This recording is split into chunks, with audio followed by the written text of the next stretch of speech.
All right, good afternoon. Our guest today is one of the most renowned multi-platinum songwriters and producers in the game.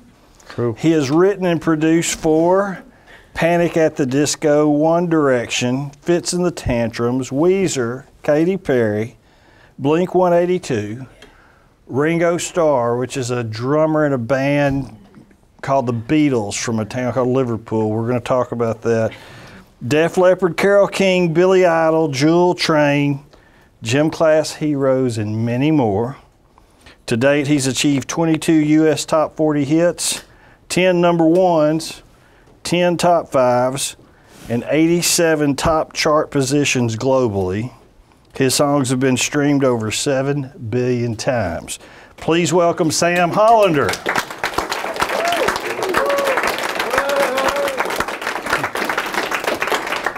So Sam is here today to shamelessly plug his new book, 21 Hit Wonder, Flopping My Way to the Top of the Charts. That's me. So, yeah, I wrote a book. And it's a really great book. I'm going to ask you some questions, and I'm going to open it up for y'all to ask him questions. It's not every day that you can sit here in front of a successful person like Sam and ask him anything you want about music or the music business. Specifically, or life. So let me ask you first, you had a really unique childhood, and one thing that's sometimes hard for young people coming up in the music business is learning how to work with famous people, important people. And you early on were friends with famous actors. Andy Warhol was your babysitter. What can you share with our students about making that jump and working into circles with people that are, successful and ahead of you in the game? Yeah. Hi, guys. Hello. A couple things I want to, as we lead into this question, a couple things I want to say. First of all, I'm older than you. And I'm so old, in fact, that I worked with Donna Summer, who's on that wall over there, which blows my mind, who was the coolest. And when I met Donna Summer, I wasn't the least bit starstruck, which blew my mind because I was a massive fan. And when I got in a room with her, I was real cool. And that emanates from what Odie's saying. I had a very weird upbringing because I grew up in the 70s outside of New York in the suburbs, and my mom was a hustler.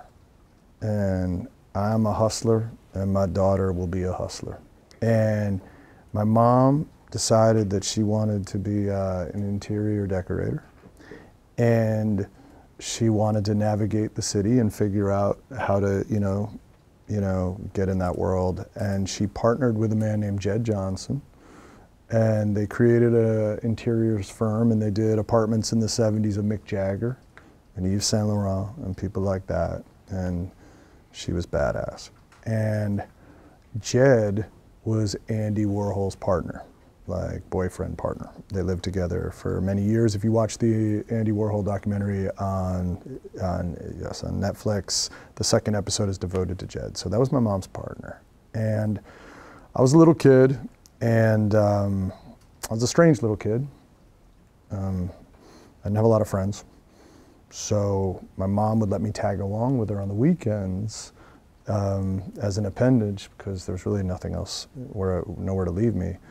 And on one of those pivotal weekends, she drove me into the city and she said, I gotta leave you with a babysitter. Jed and I are gonna go out and buy some stuff. And the babysitter was Andy Warhol. And that was my introduction to celebrity and fame and all the trappings of it. And it was pivotal for me because if you read my book, 21 Hit Wonder, Flopping My Way to the Top of the Charts, Ben Bella Books, available pre-sale now, but special editions here. One thing you will learn is I also struggled with boogers as a kid. So I had an aversion to tissues. I didn't like tissues. It was a sensory thing, I would think. So as a kid, I used to rub all my nose boogers on my arm. And at Andy Warhol's apartment that day, my nose began running. And I didn't know what to do, and I rubbed all my boogers on his table. And he was sitting across from me, and it wasn't the best look for me at all. And sort of set up my life in failure, sort of bad decisions that afternoon. But it did introduce me to the notion of being around somebody who was in the Illuminati of art. And I took that knowledge, even as a little kid, I was able to apply that to the music industry as I got into it, in terms of when I got in the room with people who had achieved things, I was able to dull all the fanboy nerves inside of me. I'm a weird little fan guy, as you're gonna learn. I'm very geeky, and I'm a nerd. Like, I just went through the stacks in here and I had chills. This is the coolest thing in the world. I'm seeing issues of Cream magazine from the late 70s, and I'm like on the verge of tears.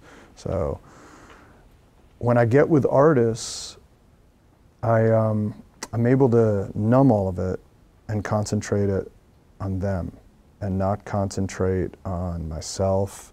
And I'm not tweaky and strange. I'm very just hyper-focused on the art, and that has supported me quite well. In my 20s, you know, it's strange being here, guys, because sitting in the back of the room as a man, this is how the entertainment business works. First of all, let's start off with, who wants to be a songwriter in this room? Nice, nice. Who wants to be in the music industry? Nice. Who has no interest in either, but it's a great elective? All right, good. Awesome. In the back of the room is a fellow sitting on the floor. He is a professor here. His name is Doug DeAngelis. So does anybody know Doug DeAngelis? Anybody take Doug's class?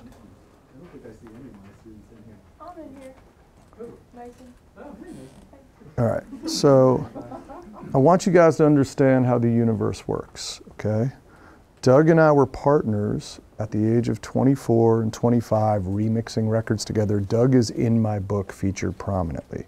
In fact, Doug was the guy who ended our partnership and honestly saved my career in doing so. He was the guy who taught me that I had to get better because I really wasn't there. He was levels above me, and he's a brilliant, he's a composer, he's an engineer, he's a producer. And when you have teachers like this, when you have teachers like Odie, people who have been in this industry and succeeded, you have no idea how lucky you are. But I'm a sidebar, because when Doug and I were coming up in our 20s, Doug and I were hanging out with actors, Jeremy Piven and John Cusack. I feel like you guys might be too young to know who either of these people are. Does anyone, raise your hand if you know those names? Not bad. There was a moment in time when John Cusack was, who's big now? Who's cute and 20 and a boy? Timothy Chalamet. Yes, John Cusack was the Timothy Chalamet of our era, and he was on top of the world. If you see a movie called Say Anything, it is probably the pivotal 80s movie. He is the star. We were running around with these guys in our early 20s, and it was another introduction to how do you navigate the world. We saw how they handled fame, how they handled fans, how they handled their craft.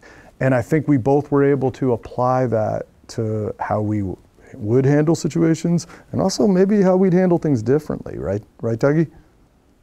Yeah. Yeah. So, so it's very strange being here right now, because this is my guy back here, and I hope you sign up for his class, because he's infinitely more interesting than I am.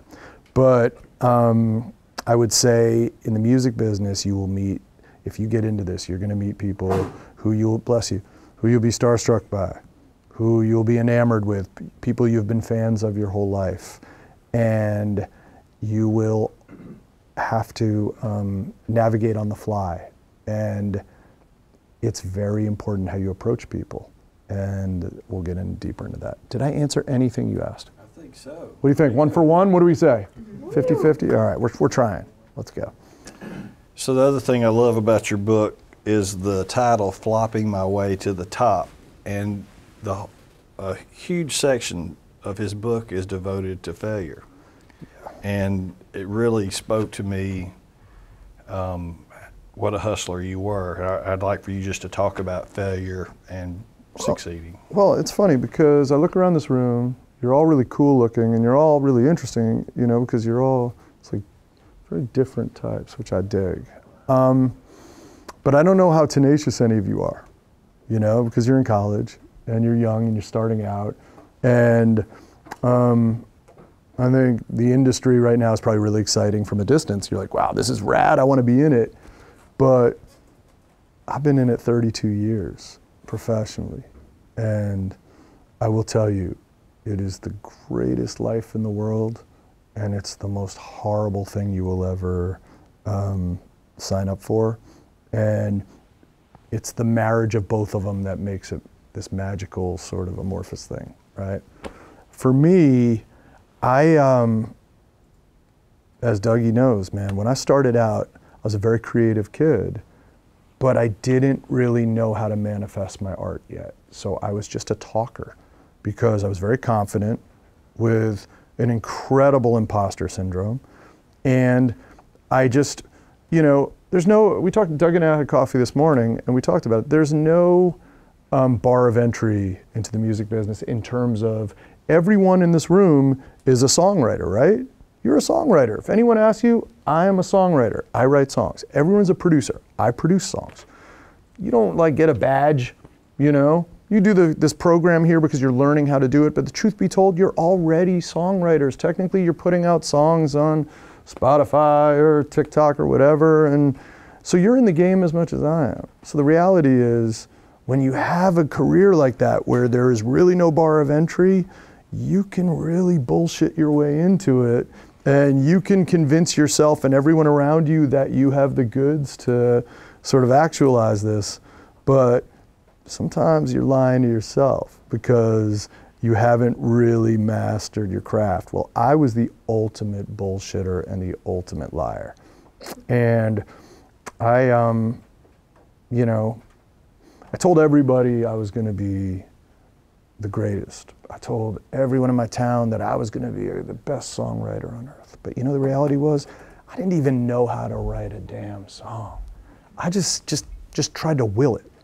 And in the process of doing it, over the first 15 years, yes, 15 years of my career, I bankrupted labels. Everything I touched failed. I was literally like a walking Seattle winter. It was like gray and rain, anything I was around, and I was kind of like a toxic guy because I was so overly ambitious that it would get in the way of everything in my path. And there are all these wake-up moments along the way where I had to master the art and stop bullshitting and get really good. And when Malcolm Gladwell talks about 10,000 hours, he's not really wrong. I mean, honestly, I got better at 40 than I was at 30, and honestly, I got better at 50 than I was at 40. So the reality of it is, we're at a time now where you guys are growing up in an era of TikTok, and look, I have a 16-year-old daughter, so I'm very aware of it, plus I'm a songwriter, so I'm really aware of it. It's wonderful because it's so punk rock and philosophy, right? You can get up tonight, you guys could all go into someone's room, and you'd be like, yo, we're gonna write some record, you're gonna drop some beat and say something funny, and it goes viral. And suddenly, these record label idiots are calling you, offering you millions of dollars. And you're like, wait, I just got offered $2 million for this song I did about, let's call it, you know, Nuts, the song Nuts. I'm nuts, I'm nuts. And that shit blows up. And suddenly you're getting offered $2 million for I'm Nuts, right? But you haven't put the work in yet. And suddenly you've been thrust into a game that you have no idea how to navigate. And I'm watching it now because what happens with this is you will get that deal. And then the label will say, okay, you got to replicate I'm Nuts. And you go, okay, cool, I'm crazy. And you drop I'm Crazy, but guess what? I'm Crazy doesn't hit the algorithm and it doesn't blow up. And suddenly you go from something that was like in the zeitgeist for one moment in time that everyone talked about for 24 hours to a song that's here. And then the pesky little record label's gonna step in because they're gonna say, oh man, they couldn't replicate I'm Nuts. So they're going to hook them up with Sam Hollander because he's going to crack the codes. They send you to me, and we write, I'm psycho, I'm psycho. And that shit doesn't work either. And then it's over. And then you've been dropped from your record deal. And this whole roller coaster went a year and a half of your life. And then you got to figure out what's next. Well, that's what my career was in a microcosm over 15 straight years of failure. And how I got to this moment was I never repeated these mistakes. And I learned from them, and I constantly pivoted and shape-shifted until I figured it out. And that's how I'm sitting here in front of you. And I aim to inspire you to tell you that no matter how sexy all this stuff looks right now and how amazing it seems that you can do something and it is magical, that there are no gatekeepers at labels to the same extent, and you're free to, you know, create your art and put it up and instantly connect. The flip side is, if you don't have your craft tight, if you don't know your business, if you haven't really done the work, it could end very quickly. Amen. Talking about shape shifting. Yes, sir. In your book, you talk about some of your influences, yes. And you talk about how when you got started, people said you were retro but new. Yes. There was a side of you that was retro but had a fresh side to it. Yep. Talk to my students about your influences and how that all became Sam Hollander. Yeah, well, I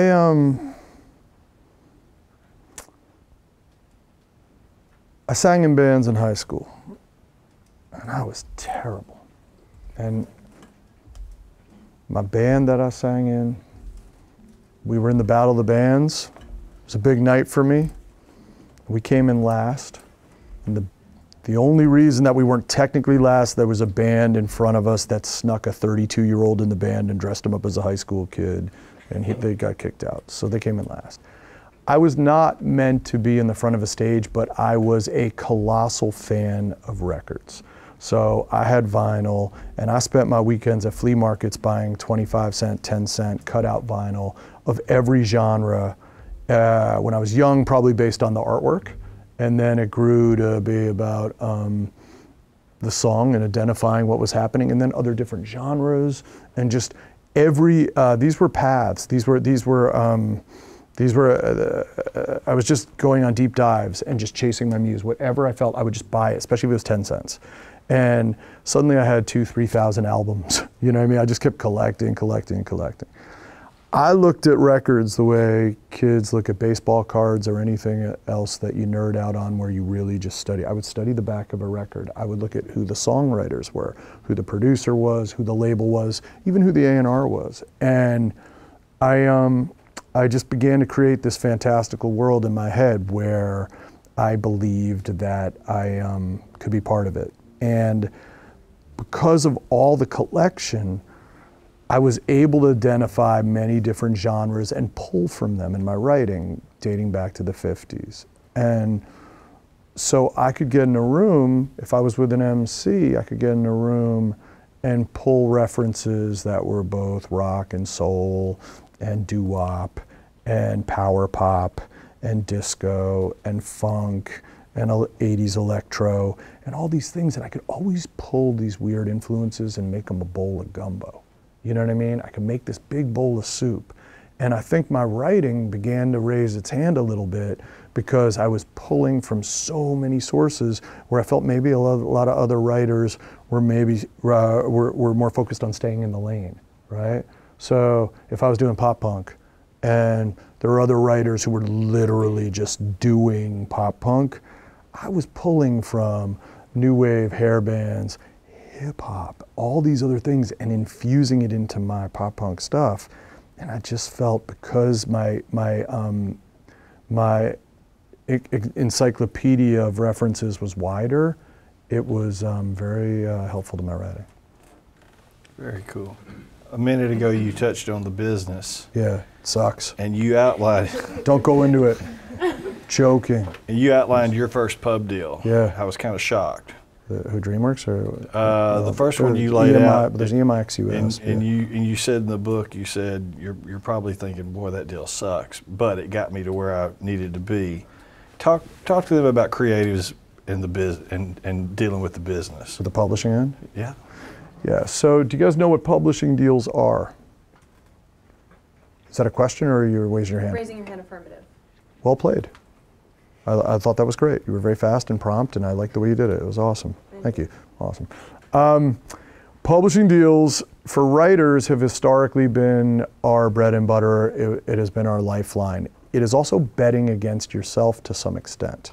And what I mean by that is publishing deals, the advance fuels the art, which is awesome, and it funds the art and gives you room to play and experiment and get out there. They also, on paper, are meant to serve you in terms of connecting you for co-writes and collaborators and things like that. What I would say about publishing deals, and this is in the pop realm and the rock realm, is they're really banks. It's a bank. And you have to enter it with zero expectations. Because truth be told, they have a lot of writers on the roster. And when you're hot and you're coming off of a hit, if you're lucky enough to have a hit and get signed off of a hit, some writers have a hit magically, right? Like we said, we put up, what was the name of our song that we wrote together? Nuts. We put up Nuts last night, Nuts blew up, and you got offered a pub deal, right? Well, everyone wants to work with you because you wrote Nuts, right? So you're gonna get those calls and your publisher is taking incoming, right? They don't have to pick up their damn phone to call anybody. They just field offers. But when you wrote I'm Psycho with me and that didn't go, your phone is no longer ringing. And that's when a publisher really tests their mettle and you find out if they can actually do the gig. It is so hard, you know? So many writers are self-contained, as we know. So many writers work in camps that are completely closed off. It's hard to access these records. And because of that, with publishing deals, I always took publishing deals all the way along because I bet against myself, because I thought the advance was worth it every step of the way. I'll tell you guys a great story. Am I allowed to just take tangents? Do it. All right. Do you know how ADHD works? I'm it. I'm like the poster child. So this is pretty good because there's a very valuable lesson here. I want you on the edges of your seat. I'd love to turn down the music if someone could reprimand them in the next room. In the year 2000, I was joking, Jesus. Get him, Olivia. You guys are I'm like a bully. In the year 2000, I had been in a publishing deal with EMI Publishing, which was a big major publisher, ex-US. Ex-US means every territory outside of America. So I was signing a US deal. And at that time, my discography read like this: failure, failure, failure, failure, failure, Carole King, Baha Men. Now that's not really a sexy writer to pitch to people, right? You're like, wait, he's worked with Carole King, he's been blessed by the gods. He's been writing with the greatest writer of all time, as far as I'm concerned. But he's also making Baha Men records, and not Who Let the Dogs Out. The half a hit that followed it up. So I was a very hard writer to sell to people, for obvious reasons. So DreamWorks Music Publishing, there was a guy there who I adored who smoked a lot of weed. And he signed me to a publishing deal because he was stoned. And he said to himself, this guy does Carole King and the Baha Men. This is amazing. This is the weirdest guy I've ever met in my life. I'm gonna take a flyer. So it gives me this massive check, right? And my partner at the time, a guy named Dave Schomer, went by Duke Mushroom, gave us a huge deal, right?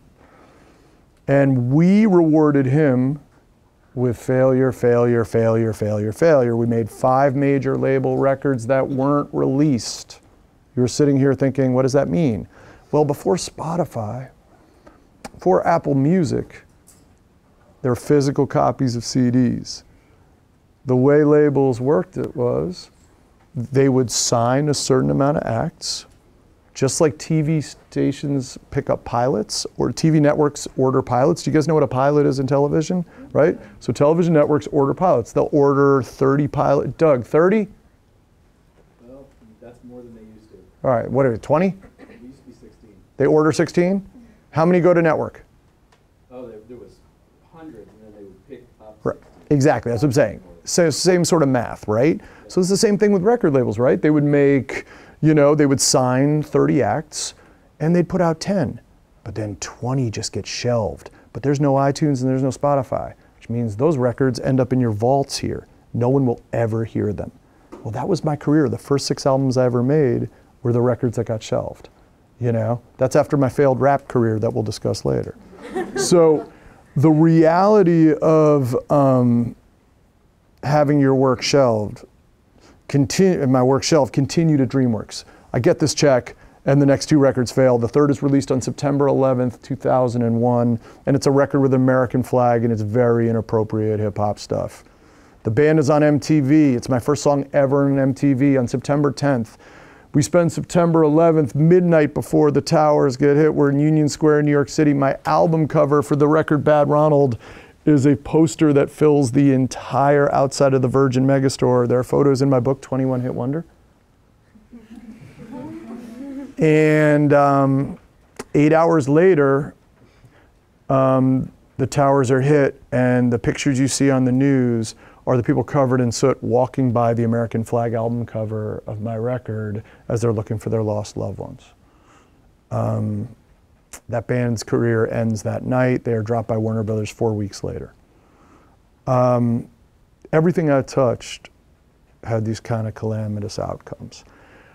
I still get a pub deal with DreamWorks, but now at this point, I have to recoup a ton of money and I have nothing.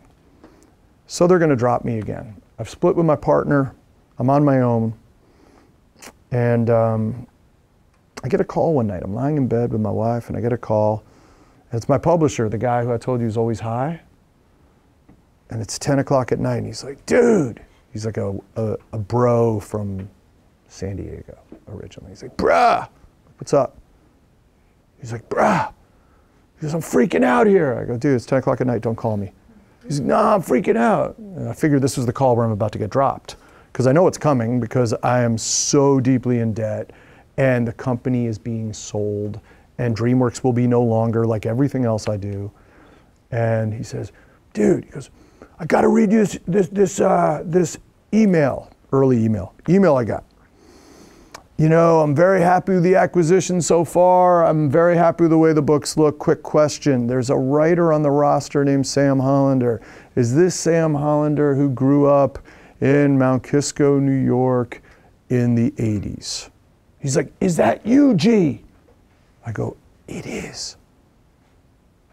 He goes, does the name Joe Samberg ring a bell? I go, it does. He said, what is your relationship with Joe Samberg? I said, well, Joe Samberg lived on my block. He lived in a cul-de-sac. He was in the back. I'm on the first house on the right. He played basketball. I played football. He was a real athlete. I was not.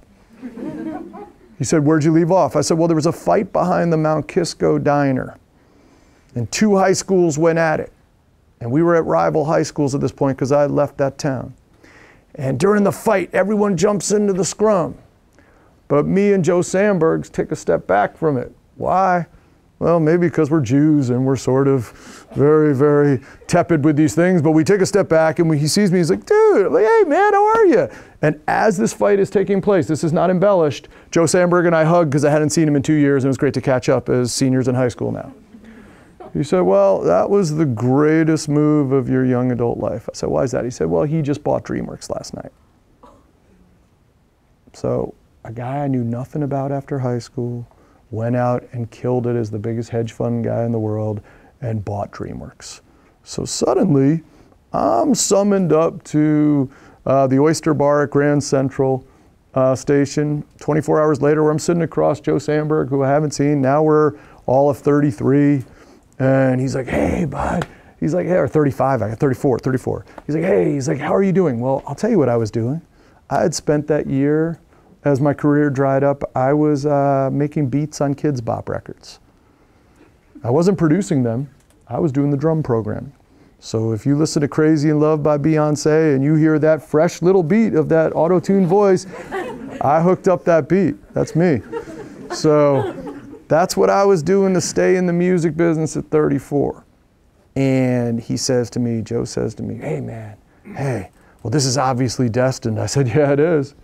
He said, so what's it gonna take you to stay at the company? I said, well, I don't know, man. I feel like I'm getting a lot of offers. I feel like it's pretty hot for me out there. I'm sweating profusely. And he's like, well, we're gonna have to sweeten the deal. I said, yeah. So he gives me more money than I ever had in my life. And not only that, but he says, you know what? You need a seed fund to develop acts. I'm thinking, yeah, because you're creative and you've always had an eye for talent. Yeah, obviously, because everything I touched failed, but sure, let's go with it. And he gives me an additional sum on top of the sum, which, by the way, I'm talking about like buying apartment money. And we closed that deal within a week. I never, ever go back to Kids Bop. And the first record I made during that time was for a group called the Gym Class Heroes. And I was able to take on a record for $28,000, which was the least amount of money I'd ever done anything in this business, because we were making albums back then for these major label artists that weren't coming out, but I was getting paid real budgets. So I was getting, like, I was making real money, like, as a producer on these records. Flip side is they weren't coming out. That's fun. Like, imagine if I came in front of you right now and you're like, oh, our speaker today is a guy who's never had a record released, but yeah, you know, he gets paid a lot of money for nothing, you know? That's what I felt like every day, imposter. So suddenly I take on a record for $28,000 where I have to write, produce, mix, to some extent, certainly engineer, and master this record. And I took this record because Joe, the check from the guy who I didn't fight behind the diner, freed me up, and Cupid's Chokehold was birthed from that. It was a #1 hit, and suddenly everything changed in my life at 35. Anybody crying? Did I move you? Like, you know, it should be an emotional moment for all of us. I'm having a hard time with it myself. It's crazy. I just want to clap. Yeah, there we go. There we go. So, Sam's book is awesome, and there's a great story in here about how he takes a chance on he's working with a famous act who can't get it together to finish the record, and he takes a chance on an act that has failed several times, Yeah. and that ends up being an act called Katy Perry. Yep. And so there's a lot of great stories in here, and I could ask him questions all day, but I want to open it up to y'all, and I want to hear from students questions you have for Sam. Yes, Newt. So a big part of songwriting is relatability, because if an audience can relate to a record, they're going to want to pay money for it. Sure. But a big struggle that I know I've certainly faced in songwriting is covering heavier topics, more emotionally difficult topics, and still finding a way to make that relatable, playable, something that people are going to want to invest in, but isn't going to be too navel-gazy or overly specific, or just get people down to the point where it's not catchy. So, One question, what is navel-gazy? Navel-gazy, it's sort of like when you're just obsessed with your own sadness, like you're staring down at the ground and you're like, because your navel's right here. Do you mind if I co-opt that and take that everywhere I go? No, because it's on Urban Dictionary. Okay, that's good. But my question is, as a songwriter, how do you find that balance between tackling those subjects and talking about those things that people can still relate to, but making it something that's, going to be a hit? Okay, good question. I like to write, first of all, let me start a little window into my taste. I like writing up-tempo stuff, right? That's born out of the fact that I was an 80s kid who grew up, well, originally it was a lot of disco and funk, and that leads to a ton of new wave. It's a lot of, The Replacements, R.E.M., The Smiths, Echo and the Bunnymen, even the pop of the era. It was all like 120 BPM to 180 BPM that spoke to me, so it's fast. Harder to write gut-wrenching emotional stuff when the beat is going booch, booch, booch, you know what I mean? It's like, you can write angst, like Paramore can write, Misery Business and things like that. There are songs that work, that hit you to the core, but it's still are up-tempo and pound. But I'm not a ballad guy. So I think I'm too blocked emotionally to write that sort of thing. So I've had two hits that sort of hit those depths, and I want to explain why and my process. One was a song called Marry Me by a band called Train. It's a big song. Guess what? I did nothing. I did absolutely nothing. I'm a writer on Train's Marry Me. I did nothing. Let me tell you why. I wrote a song with Pat Monahan, the singer, called Stay On Me. Why is it called Stay On Me? I don't fucking know. It was my fault. He was my friend, we wrote a song, and he's quirky. If you guys know the band Train, very quirky. Pat nails it. Best soy latte you've ever had of me. He's amazing at these strange sort of, he twists phrases in magical ways. I got in a room with him, and I thought, okay, we're gonna write, he wanted to write something that was sort of about his wife, and it was beautiful, they just got married. And I thought, oh, that's great, man. Let's write a song called Stay On Me. And he looks at me like, what? I was like, no, I feel it, man. Stay on me, because I'm trying to out-quirk a guy who's very quirky. But he wanted to write something with emotional resonance. And I wanted to write something that was mildly funny, because I thought, well, Train's mildly funny. This will sneak on the record if I do this. If he writes something that's like too emotionally resonant, I feel like he's done that too many times, blah, blah. Big miss. Song gets immediately thrown out. 8 months later, he calls me. He goes, remember Stay On Me? I was like, yeah, that song was great. He goes, no, it wasn't. I was like, okay, it wasn't great. He said, but I rewrote it. It's called Marry Me Now. I said, oh, interesting. He sends it to me. I was like, I mean, it's kind of heavy. It kind of made me get a little emotional and stuff, but like, if that's where you want to go with it, fine. Yeah, he won. It was a hit. So I write uplifting stuff. I write aspirational stuff. I like themes of aspiration. I like uplifting themes because I'm probably pretty dark and sort of just broken at the core. So I like to sort of work through all my stuff as a form of catharsis through themes of both empowering, aspirational, blah, blah, blah. That's what gets me. That's the stuff that really speaks to me. But I will tell you about a ballad that I wrote that some of you might know, and how we got there, because it was twisting something. It was trying to make something that would resonate, something that was broad enough, and something that was gut-wrenching all at once. And this might hit what you were asking. Does anyone know the song When You Love Someone by James T.W.? Okay. Now, so we wrote that song. It's a really sad song. That's not a fun song. It's awful. 18-year-old kid comes in the room. Never met him before. It was the last session I did under a pub deal. I was signed to Universal Publishing. My deal had termed out, and I decided to take a different route, and we'll discuss Cobalt. And I decided to bet on myself for the first time in my life. I decided to not take an advance and not sign with a publishing company, but basically do an admin deal with a company for no advance, for great terms, because I really felt like it was the time to go for it. So I write this song with this kid. He comes in the studio. It's me, an incredible writer named Nolan Sipe, who wrote Honey, I'm Good, Andy Grammer. He wrote the Benson Boone song, Ghost Town. He's an incredible writer, worth looking up, and a great guy.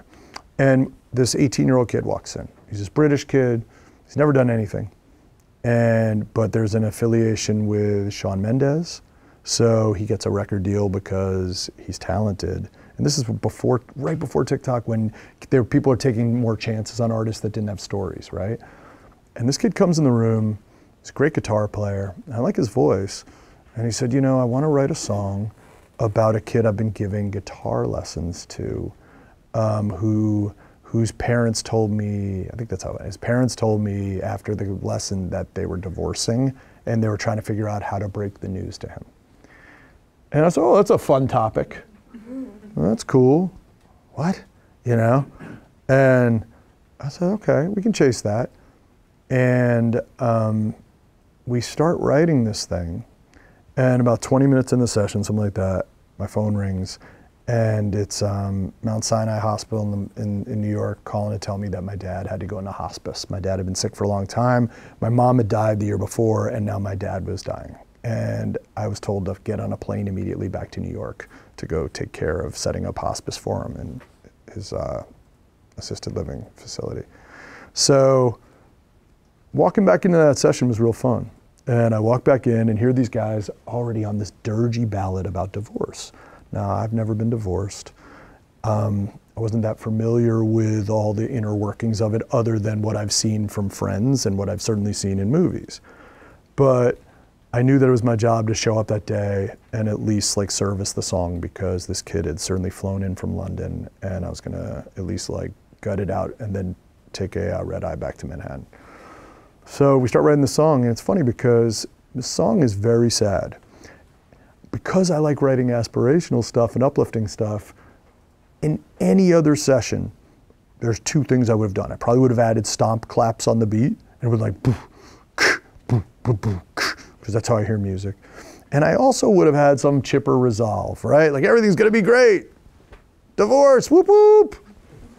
We all win, don't worry, you know? And then one day I didn't do it. It stayed dark, and we discussed a bridge. I was like, no bridge, just despair. Because I felt terrible. And we finished this song, and I get on a plane. I don't really think about it for a while because I have to deal with a lot heavier stuff. And my publisher at the time, as a farewell offering, it's like the final song I give this guy named David Gray, Universal Publishing. If any of you ever offer deals, he's fantastic. And he identified the song, and then a gentleman at Spotify identified the song. It just started to kind of do its thing. And I went on with life. I didn't really think about it because it didn't feel like a radio song to me, and it was never really a radio song. But it resonated, and I think people hear the sadness and hear there's a depth to it that I had never achieved before. And it's at 600 million streams and just doesn't stop. It's a big, big song everywhere. And that was born out of what you're saying, just trying to, you know, just stay true to the emotion and stay in the moment and stay present. And we didn't worry about the audience for it, because it was honestly, we were just working through the concept, right? It was a heady concept. I hadn't heard that in a song. I don't remember a pop song or, you know, that really, you know, written by parents telling their kids are getting divorced. It feels very like early 70s, but I don't remember a song that really hit that was a radio hit. It was an interesting concept, and that's how it hit. Did I answer that? You did. I tried. Thank you. You're welcome. One for one. Questions? At what point do you decide that a song is finished or an album? And how do you get out of creative blocks usually? Okay, I'll do both. As far as completion of a song, my best stuff is done within the first 10 minutes. I believe in the primal nature of writing. So I learned a trick from one of the great writers who you should really look up is Allee Willis, A-L-L-E-E, Allee Willis. She wrote things like the theme from Friends. She wrote September, Earth, Wind and Fire, Boogie Wonderland. She wrote, I'll Be There For You, that's what it's called, the theme. She wrote I'm So Excited, the Pointer Sisters, I believe. Or no, she did the Neutron Dance, Pointer Sisters, which was a big 80s song. And she was the coolest. She passed away 2 years ago. She was so rad. And I wrote with Allie one day, and we're both top liners. And she came in, and there was a track we were writing over, and she came in, and you got to look up the visual, because she was just so fascinating. She was like this, she wore her art. You know, she was an artist, and she was just this, and when you say force of nature, she was like a hurricane. And she came in, and we put the track on. She's like, turn it off! I was like, what are you doing? She said, turn it off. She's like, I'm going in the vocal booth, have the headphones set up, and just let me sing first. I don't want to hear the music until it's already recording. The first impulse is going to be the right one from my end of the song. And I'd always been a little more cerebral, right? Because I'd always work through things. I'd voice note my first idea, but then I'd beat it up into submission. Man, she heard it immediately the second the track came on. Once again, I learned from it. At this point, I was probably 45, but I learned from it. I thought, oh my God, that's interesting, because I've beaten things up. I've spent more time beating up songs to get them right. And I saw that Allie's take on it was so primal and fast. Since then, from that moment on, I started to notice that my initial melodies were my strongest melodies. And I would begin to chase those and then workshop those and shed those, as opposed to, it's guttural. It's the first thing you hear. So in terms of songs, I like to hit it pretty quickly. If it's something that I know is right and I know that it's in the zip code of what I wanted it to be, you know, I'm going to beat it up a little bit until it's perfect. But, you know, I'm a pretty good critic of my stuff, and if I know it's like good, I don't fight for it. I know the ones that really are special, I can tell, and I think that's one thing that's helped me with record labels and publishers is I don't oversell my stuff. A lot of writers will come in a room and every song they write is the best song ever, right? Every song, I wrote the best one last night. Tomorrow. I wrote the best one today. It's the boy who cried wolf, the girl who cried wolf. At some point, your publisher doesn't take you as seriously if everything you write. I'm a pretty brutal critic of my own stuff, so if I really am passionate about a song, I feel like at least it should be in the conversation. Second question was also great. What was it? How do you get out of a creative block? Okay, this is weird. Any sports fans here? Any basketball fans? Does anyone know who Steve Nash is? He is a coach who just got fired 2 days ago by the Brooklyn Nets. But previously, he was one of the greatest point guards who ever played the game of basketball. Through my friendship with the actor Jeremy Piven 10 years ago now, Jesus. I went to dinner with Steve Nash at the tail end of his career. And we had dinner in the city, and Jeremy asked him, at this point, at that point, he was probably 38. You're 38, you're a small man relatively from Canada, and you are playing against guys whose first step is 10 times faster than yours. You know, they're 17 or 18 and they're entering the NBA. How do you keep up with these people? How do you dominate? And he said something that resonated within seconds. He said, you know, during the season, I never take a day off. He said, I was in my third year in the NBA. My skills, my stats were going down, and it looked like my career might end pretty early. And he went to see a sports psychologist. The sports psychologist says to him, from this point forward, you will never take an off day in the NBA. Every other player will, you will not. You will train, but you're going to train doing different disciplines. You will do Tai Chi, yoga, swimming, Pilates, meditation, strength, core, whatever. He said within 3 weeks, his numbers go like this, through the roof. And he has a Hall of Fame career from that point on. So I left that dinner, and I'm walking across the NYU campus. I lived in Greenwich Village. I had an apartment in Greenwich Village. And I'm walking through, and I'm thinking about my own career at that point, and I'd had a lot of success, and I was starting to live like I'd had a lot of success. And so I was taking days off. And today I'm just gonna go leaf hunting. I like leaves. I'm gonna go look at the leaves and take photos of leaves. Like, I would just do anything. And today I'm just gonna watch football for 14 hours. Like, I would just drift into different abysses and chase them. And the second I crossed the Washington Square, I say this all the time, I crossed through the Washington Square arches and it hit me. It was the moment that I had to apply a similar writing approach in terms of, I'm not going to take a day off, because when you're a songwriter and a collaborator, which is important to note, I'm a professional collaborator. I'm a professional +1. I am not the star. I'm the guy who's in the room with the artist, like trying to craft their tale. So because of that, I'm at the whim of their schedule, and their schedule, well, what do artists do during the summer? They're on tour, right? Almost every artist is on tour in the summer doing fairs, shows, arenas. So they're not really available. And I'm not really somebody who wants to go ride on a bus with somebody. So the reality was my summers are off. So I started to realize my life is that of like a professor, right? In terms of come like mid to late September, it starts back up and we start writing. We write up to Thanksgiving. Then Thanksgiving to Christmas is a little loose because we're artists and we're a little lazy. So maybe there isn't a lot of stuff that happens in that run. The music business does not start up on January 2nd. If anyone tells you that, they're lying to your face. It starts up like January 15th. People, once again, extended holidays. But January 15th to Memorial Day, it is on. And during those days, I decided I'll never take a day off. But I don't want to do yoga or Tai Chi or anything like that, because I'm mildly athletic at this point. But what I wanted to do was different writing tricks. So one day I would pull out a guitar. I'm terrible, but I can at least like play primal chords. And I'd sit there and I'd slug out a melody, and just leave it and card catalog it on my little notes on my phone, label what it is, and keep it there. The next day, 5 titles, but they have to be great, not stuff that you've heard before, concepts that you think, okay, that's original, I like that, 5 titles. Another day, narrative poetry. I didn't even know what narrative poetry was, but I liked the way it sounded, and I like telling stories, so it's, you know, in the way of spoken word, just sort of flexing some sort of story and tale and putting down this much of it, just so the words are flowing.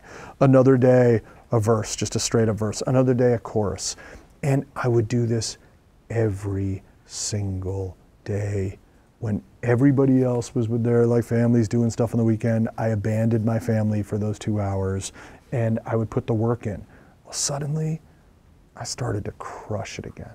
And I was entering sessions with people, I felt that I was potentially a step faster because the muscle is working. And that's how you will never have writer's block. Writer's block will never enter your sort of atmosphere as long as you have the muscle constantly moving. It attacks you when you're somewhat complacent or just being a human, you know? So don't be a human, be a machine. That was a great answer. I tried. That was awesome. All right, try. Good. Do you ever get in sessions and you find people like trying to chase like a certain song, like A B C D E F U? Everyone on TikTok is trying to get a song like that right now. Is that like annoying, or is that like something that like is just like normal? Like they go through these trends and you're just trying to chase it. All right, fantastic question, which leads into, if you want a little more insight into that, I wrote a Variety. I took an excerpt from my book, came out yesterday, and it's about my chapter, Writing for One Direction, okay? And like I said, I write with artists primarily. So I'm not writing songs to chase, you know, that thing. But I got out to LA, I moved out to LA, it was 11 years ago, and we got there, and LA really is about pitch songs, right? And Nashville's about pitch songs, right? And New York wasn't as much because, you know, it wasn't as hot a market, so it was mostly some weird way station for artists to hang when they're visiting the city with their, you know, and enjoying it, and you get like a session in there, but it wasn't, there was a little more leeway. So with One Direction, I don't want to take away this whole article because I think it's a fun read. If you go to Variety, it's up there. But with One Direction was one of the first times I was paired with 2 writers who I really dug, and we never met, but they seemed like cool guys. And we sit down and they're like, yeah, let's write a song for One Direction. And this is right after What Makes You Beautiful explodes, and they're recording the follow-up. Everyone's talking about this follow-up, hardest record to access that I have ever seen. Since I've been in business, the heat to get on that second, it was like getting on a Bieber record or BTS, but man, that coming off of What Makes You Beautiful, like that follow-up to One Direction was inaccessible. And these 2 guys are like, yeah, man, let's write a song for One Direction. One guy's a Swedish guy who was in the band The Cardigans. I wanted to write with him because The Cardigans were my favorite band of the 90s. So, but I didn't really understand like the 2 of us writing pitch songs. That felt kind of weird, and he wasn't in that space. The other guy's a guy named Cool Kojak. He did Flow Riders, Right Round. He did Blow for Kesha, a couple other songs, but you know, he was more in the realm. Me, I was a guy who was writing with bands. I didn't know any of this stuff. And anytime I ever tried to write a pitch song, you know, placement song, to ship to an artist, it always sounded forced because I was chasing, like everybody trying to chase the Gale song, right? I was doing the same thing at every moment. Anytime someone put me in a room with somebody, I would either do something that was too derivative, or to be honest with you, it was on Mars. I'd write something, I'd go, you know, I'd take a contrarian thing, so hey man, let's write some crazy thing over here. And it would of course never make the cut, you know? So we sit down to write a song for One Direction. They're like, hey man, you got any ideas? I was like, what? I was like, what is a One Direction song? I don't know how, you know, I don't write Swedish pop. I don't know what the hell this is. And he said, you got something? I was like, yeah. So I go outside and I scribble a song called Rock Me. And I sit down, I'm like, rock me. And I'm like, do you remember summer '09? Blah, blah, blah, blah. I just start writing this thing. I come inside, it's called Rock Me. Does anybody know the song? Yeah, so there's a few. So I come in, and Peter, with his Swedish melodic math, is like, do you remember the summer '09? Don't you? And man, he's dope. Like, this guy's good, right? And it's the pre-chorus And the pre-chorus just sails. I'm like, this guy's really good. This is neat. And Kojak puts up a beat and it sounds like kind of like pop. This is neat. This was a fun day. We had Thai food. It was good. I was like, I like these guys. That was great. Great. Now I'm gonna go back to my normal existence. And the next day we get an email from Simon Cowell. And he's like, this is a smash. I'm like, Max Martin. Max is like, I'm gonna produce it. Max is the homie. We love Max. And Max is like, I'm gonna produce it. I was like, what? And then Luke is like, Dr. Luke is like, I'm gonna produce it. So they're fighting over the song. Luke ends up getting it, produces it with Circuit. Ryan Seacrest tweets about it, makes the record, goes gold in a few countries. It's not the greatest One Direction song by any stretch, but it's a fun song, you know? So at that moment, man, I'm like reevaluating my entire career to date. I'm like, I've been in the room with all these artists, being the fanboy, being the plus one, constantly chasing their stories and doing all this stuff. When all I had to do was spend 10 minutes writing some song and someone will cut it, how was that so stupid? So we get back in, me and these two fellas, and we spend the next like 30 days together writing songs. And everyone sucked. And everyone was a sound-alike of something going on, but a B facsimile of it. It was almost like, this is probably before your time, but they used to have commercials that were like, you know, Giorgio was a big cologne, and they used to say like, smells like Giorgio. They were called designer imposters, and they used to put these ads on every day.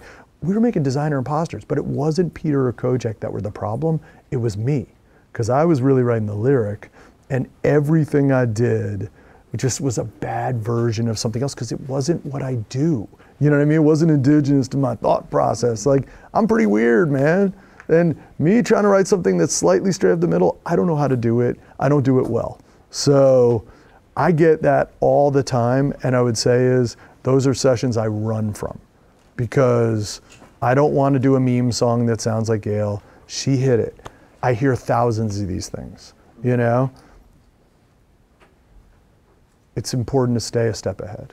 And I think sometimes when the fray is all headed in one direction, go against it. To chase something, you will always be a step behind you're chasing. You will never catch it. But if you can pull from it, maybe you pull from the concept of the meme song, you know, and that novelty, but you twist it in its own way that people haven't heard it, that's how you do it. That's how hits are born, you know? Yeah. So. Mason. When it comes to revisiting like an unfinished song, how do you get back in the headspace you were when you first started?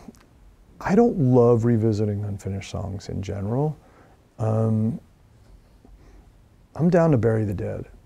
You know what I mean? If I feel like if I didn't have it, if it just like, I might pull from it, right? I might pull something. There might be a verse structure that I dig, or a title that I liked that I didn't get right.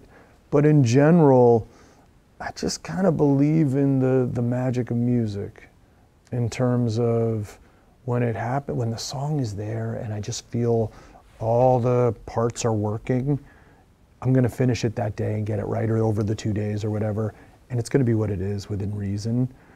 The ones that sort of are like fragments that I don't, like, and when I mean, sorry, what I was talking about with like recording just a melody or something like that, that's just to hip pocket an idea, but there's no, I don't write something that I'm like, if I've already gone down the path with it a little bit, I'm gonna finish it. You know what I mean? I don't wanna like, hey, I just sang a completed verse that's really good, but I'm gonna walk away from it now. No, I'm gonna finish it then. But in general, I like to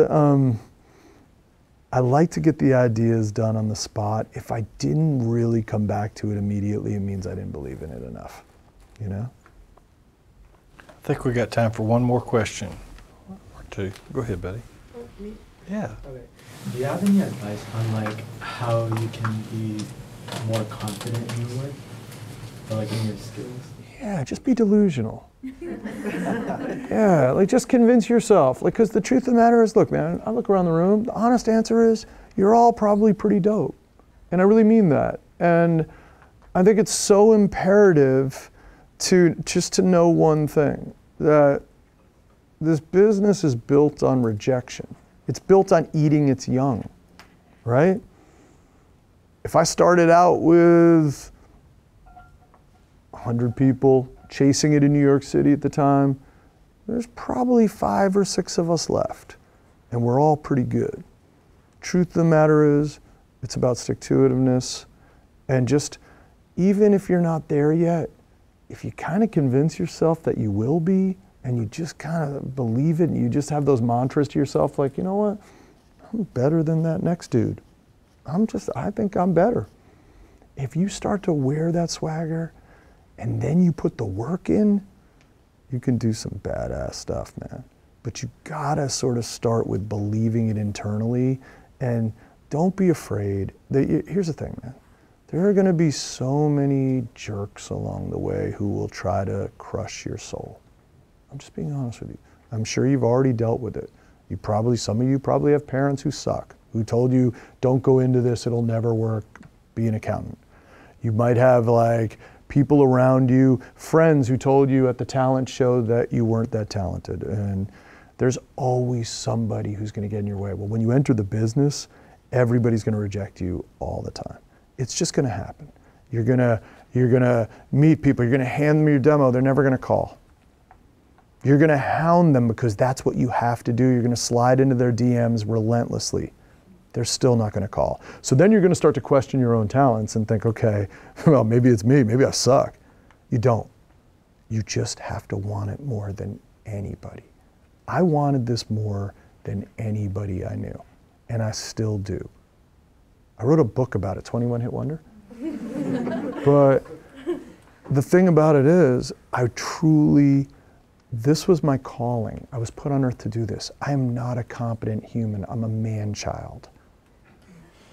This is the only thing that I was able to ascertain. I had no other skills as a human. I don't know how to pay my bills. I don't know anything. I have people who do things for me because I can't do anything else, but I can write a fucking song. And you can too. And the reality is, don't let anybody, including yourself, because you will kill yourself creatively before anyone else. And if you exist in a space of fear where you don't think you can manifest this, and you just start to doubt it, then you're gonna kill your career before it even gets started. So first thing first, when you leave here today, like, go do it. And don't let anybody tell you can't, and buy my damn book. And the end of the day, I promise you this, it is the greatest life in the world. Most jobs suck. The music industry does not suck. It doesn't matter what end you're in. You could literally get into education. You could get into these vaults over here where I literally was on the verge of choking up looking at the history of 200 and something years of music. Music is king. It's the greatest thing. It's the greatest gift that's ever been bestowed on us. So go do dope stuff, man. And like, don't listen to fools like me. Just go out there and do it yourself. Let's thank Sam Hollander for coming today.